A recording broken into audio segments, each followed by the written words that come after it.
আসসালামু আলাইকুম। আবারও চলে আসলাম চুয়াডাঙ্গা জেলা আলমডাঙ্গা থানাধীন ৫ নম্বর গাংনী ইউনিয়নের ৪ নম্বর ওয়ার্ডের সেই শকত লিডারের পান বরজে। আপনারা দেখেন বরজগুলা কিভাবে বেহাল অবস্থায় মারা গিয়েছে।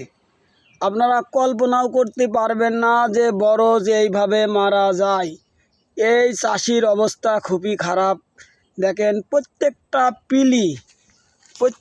পিলি একই রকমভাবে বরজগুলা মারা গিয়েছে। আমার মনে হয় এই বরজগুলা স্যাঁতসেঁতে অবস্থায় লাবানো হয়েছে, না হলে এই বরজগুলা কিন্তু মারা যেত না। শকত ভাই, আপনি এই বরজগুলা কি শুকনা জ্যোতি লাভে এলেন না স্যাঁতসেঁতে অবস্থায় লাভে এলেন? স্যাঁতসেঁতে অবস্থায়। তাহলে আপনি একটা জ্ঞানী মানুষ, আপনি একটা চাষি মানুষ, একটা বিশিষ্ট চাষি, আপনি এই ভুল কাজ করলেন কেন? আপনার বৃষ্টি তো হচ্ছে, বৃষ্টি কিন্তু থেমে যাবে, আমাদেরও বরজ আছে, আমরাও পরে লাভাবো, কিন্তু আপনি ধৈর্যহীন কিভাবে হইলেন?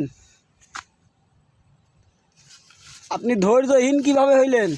এখন হয়ে গেলাম, তো আর কি করবে, এখন তো কিছু করার নেই, হয়ে গিয়েছে। তো পানের আপনার এলাকায় দাম নেই এখন? না। কত করে বিড়া বেচছেন? ওই 4 টাকা 5 টাকা। 4 টাকা 5 টাকা। তাহলে এই যে বরজে যে খরচ আপনার হয়েছে, লেবার নিয়েছেন, ছাপচুপ করেছেন, লাভাইছেন, শলি কিনেছেন, এগুলা খরচগুলা কিভাবে বহন করলেন আপনি? ওই ভুট্টো বেচছিলাম। ভুট্টা বেচেলেন? গরু বেচেছি। গরু বেচেছেন? তাহলে আমাদের এলাকায় চাষির অবস্থা খুব খারাপ।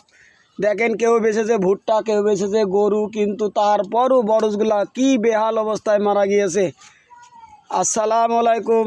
চুয়াডাঙ্গা জেলা আলমডাঙ্গা থানাধীন ৫ নম্বর গাংনী ইউনিয়ন সেই শওকত ভাই পান বরজ কি বেহাল অবস্থায় মারা গিয়েছে। আসসালামু আলাইকুম বড় গাংনী গ্রামবাসী।